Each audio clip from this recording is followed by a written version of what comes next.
What's going on, guys? It's Nick here, back with another video. It's week 11, and as I said in yesterday's waiver wire video, that means we only have 4 more weeks until the fantasy playoffs. And since most leagues have their trade deadline sometime over the next 2 weeks, some have it this week, some next week, I believe some the week after that, but sometime in roughly the next 2 weeks, everyone's trade deadline is over. And so it's very important right now to look at the fantasy playoffs, look at schedules, and see what studs might be able to win us a championship.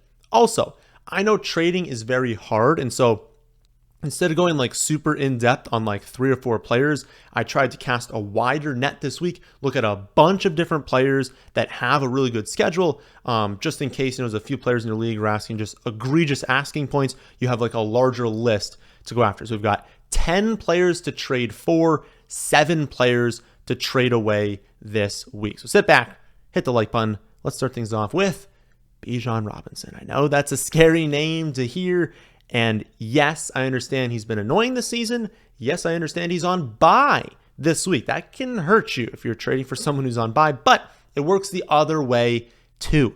You can use it to your advantage sometime, and that's probably the case I'd really want to be trading for him in. If the person in your league is in win now mode, right? They look at their schedule and they're like, if I lose this week, my chances of making the playoffs are like 10%, right? They got to win. And they've got Bijan on bye, and they're starting like the 40th best running back. Talk to them. Be like, hey, I can give you someone to help you out this week in acquiring Bijan, and maybe you can get him at a little bit of a lower cost. Also, not just doing that randomly. I mean, think about what's been happening for Bijan this last week. They talked about getting him more red zone opportunities. Gets one, converts it. He got a ton of carries. He was opening up that split from Tyler Algier. We look at the playoff schedule, second easiest playoff schedule for running backs. They face the Panthers, the Colts, the Bears, all winnable games to the Falcons, meaning he has high touch upside. Like, it is looking great. Rookies off of bye, so in the week when he returns, everything is looking positive for Bijan. And again, if the person that has him right now needs to win, well, they can't take a 0 from that spot.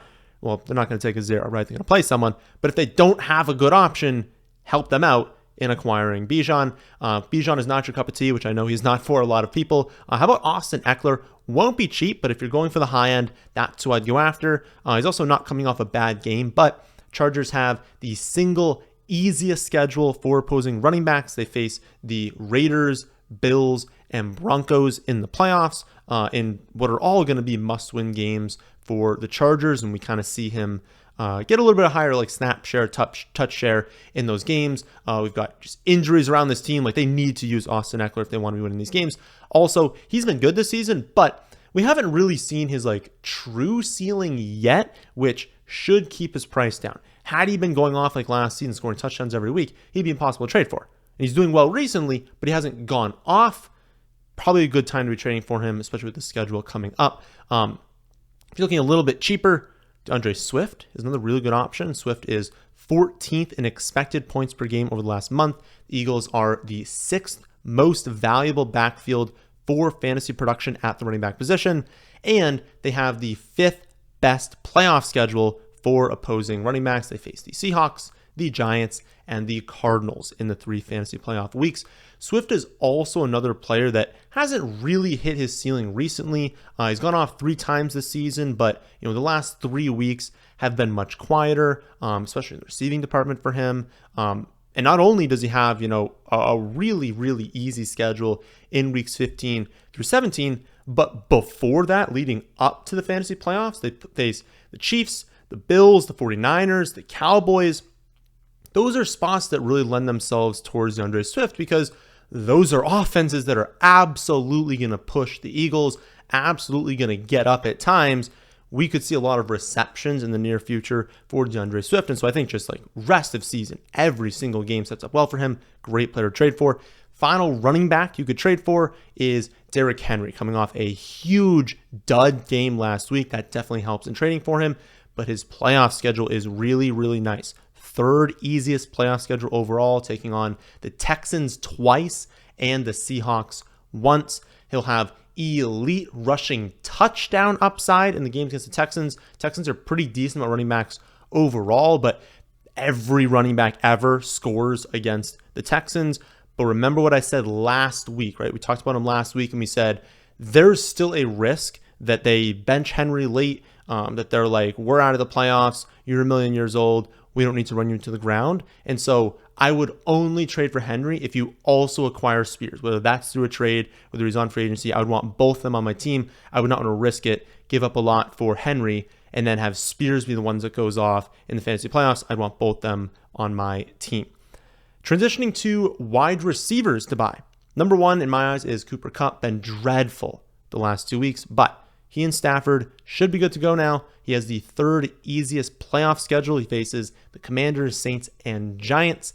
And I'm not going to pretend like, trading for Kupp comes without risk. It's kind of a similar situation to Derrick Henry and being like, this isn't a slam dunk. These are older players on bad teams, which is risky to trade for late in the season. But the schedule is just so awesome, and it really does feel like he's just like hit rock bottom in fantasy right now. Kupp could easily be a top 3 wide receiver rest of season, and I think that potential is just worth taking a shot on if you're trying to win a championship, right? We're not trying to play it safe, we're trying to win, and his value is way down right now with a great schedule to close off the season. I would trade for him.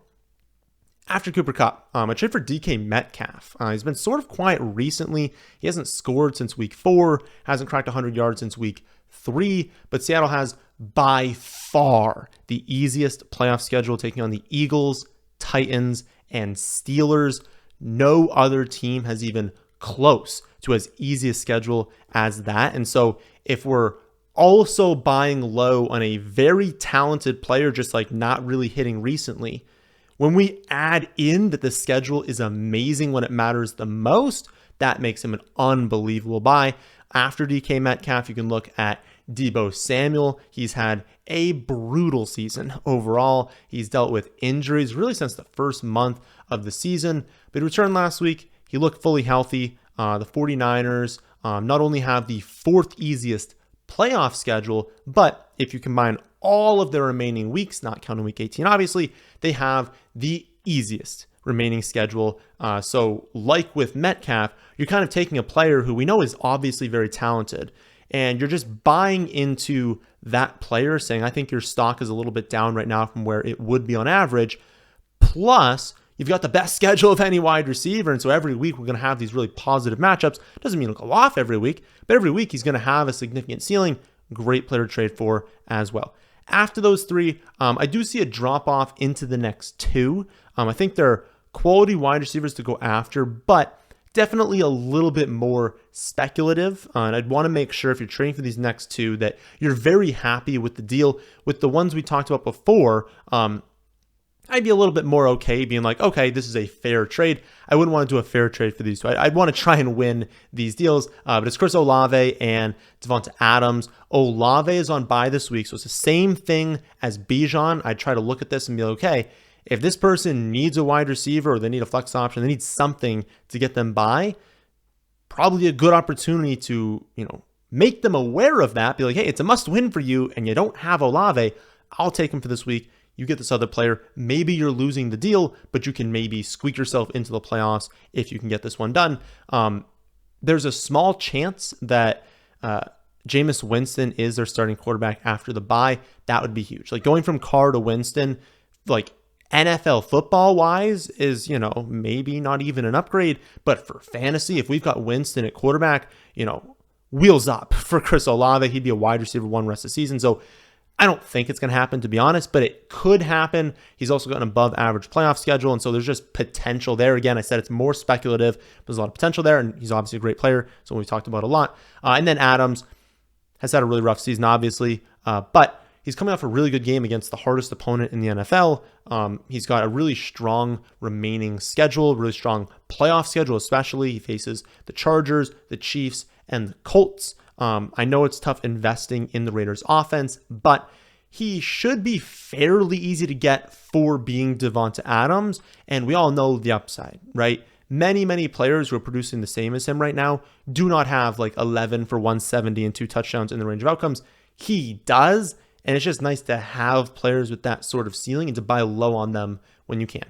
Unfortunately, at quarterback, the teams with the top matchups are brutal. So the best schedule for quarterbacks in the fantasy playoffs goes to the Titans. Don't want that. The Steelers, the Eagles, the Raiders, Saints, Rams, and Giants. So the only quarterback on that list we would even want is Jalen Hurts. And so we can't really be attacking schedule for quarterbacks. If you want to try and trade for Jalen Hurts, sure, go for it. I'm not going to stop you, and it'd be a good player to trade for. I just don't think you're going to have a ton of success, but definitely by all means try. That leaves us with tight end trade targets. Best one is definitely David Njoku. He has elite touchdown upside. I know it hasn't really hit the season, but he does have a lot of touchdown upside to close the season, and not only has the second easiest schedule in the fantasy playoffs, but the easiest remaining strength of schedule if you include all the remaining weeks. Again, not week 18. I know he hasn't been amazing. I know the touchdowns have been lower than we're expecting, but he's got a great rapport with Deshaun Watson, could have a really nice close to the season. I think it's a good time to buy him in general. And if you need a tight end, he's probably not going to be like a top 3 tight end, but he shouldn't be that difficult to get. And so it should be pretty easy. Maybe you need to convert a depth piece, but like I talked about in the waiver wire video, we don't care as much about depth right now. We're kind of using our bench to do more like running back stashes in case there's an injury. So if you've got some depth that you don't really need, you know you're not going to start them, maybe trade that for David Njoku. So that's it for trade targets. How about 7 players you could be trading away right now? We'll stick with tight end, where we've got both Evan Engram and Dalton Schultz. Engram has 0 touchdown upside. He has 1 red zone target on the entire season, 0 inside the 10-yard line, despite ranking 3rd overall in targets among tight ends. Jaguars also have the 2nd hardest playoff schedule for tight ends, so not amazing. The team with the hardest playoff schedule for tight ends is the Texans, and that's why Dalton Schultz also makes this list. He's been great recently. Stroud's breaking out. Stroud's clearly an amazing quarterback and have an unbelievable future in this game, but tight ends are still volatile, right? He can still be on a team with an ascending quarterback. Stroud can be great, and maybe there's just weeks where, Dalton Schultz doesn't do amazing. And when you look at the playoff schedule, 3 brutal matchups, like 3 bottom 3 matchups. So when you have a terrible matchup in every single week of the fantasy playoffs, that's not great. Great time to trade him away, sell high on him right now. Only wide receiver is the same as last week, Amari Cooper. Cleveland has the 2nd hardest playoff schedule, and they also play the Jets in week 17. So even if you survive, you make it to the championship, do you really want to play Amari Cooper in week 17? No. If we really don't want to play him then, and he's got, difficult matchups leading up to that spot as well, coming off 3 really good games, like he's trending up, and in the future, it's not looking great. Definitely time to trade him. At quarterback, only have one name. Honestly, it's a scary name to say, but Tua seems like a pretty clear sell to me. Miami has the hardest remaining schedule and the hardest playoff schedule. They face the Jets in week 12 and 15. They play at Baltimore championship weekend. So look at the fantasy playoffs, the most important weeks of the season. First one is the Jets. No one wants to play Tua against the Jets. And then at Baltimore in championship, well, we don't want to play them then either. And so if you've got 2 weeks in the fantasy playoffs that you don't even want to play this quarterback, probably a good time to trade him away right now. Then finally, 3 running back sells are Saquon, Gus Edwards, and Ken Walker. Saquon is he's got a lot of risk, right? He's at risk of getting caught up in their tanking efforts. They might just not want to be winning games this season. It's going to be a very exciting game, them against the Patriots. See who wants to win that tank. But they might just bench him late in the season. Plus, even if they don't, they have by far the hardest playoff schedule for running backs. He has 0 talent around him. So the opportunity is incredible. He is one of the most featured running backs in the NFL right now. The volume is awesome. I think that volume is going to start trending down. And so a lot of risk with him. I would sell him if you can. He truly has done his best this season, but the Giants have wasted him. Yet again, I just have a really bad feeling about him rest of the season. Gus is a sell because Mitchell looks really good. He looks very explosive. He looks like someone they need to give more touches to. And obviously, Gus has gotten really lucky the last few weeks. 7 touchdowns over the last 4 weeks. Yes, he's their goal line back, but that's a pace for 30 touchdowns in a season. That is obviously not sustainable. And we know that the floor is low when he doesn't score. He could score, 3 or 4 total fantasy points in full PPR scoring if he doesn't score a touchdown. And so if we haven't seen that floor recently, that's not really in people's minds when they scroll through and look at box scores. And then also, if there's a risk he's not even the 1A, maybe he moves to the 1B in the next few weeks because Keaton Mitchell looks so good. That's a very risky player to be holding right now. And then finally, Ken Walker, really being hurt by Charbonnet right now. Charbonnet's taking all this passing work, and so I think it's 3 straight weeks of only 1 reception for Ken Walker. He's being lifted up by these huge plays, right? These like 40, 50-yard runs, these 60-yard touchdowns through the air. Like if he's only getting 1 reception, he's unlikely to bust a 60-yard touchdown every single game. He's playing half the snaps. Like things are just trending in Charbonnet's direction, and so when you also look at it and you say, okay, Seattle has the 3rd hardest playoff schedule, Eagles, Titans, Steelers.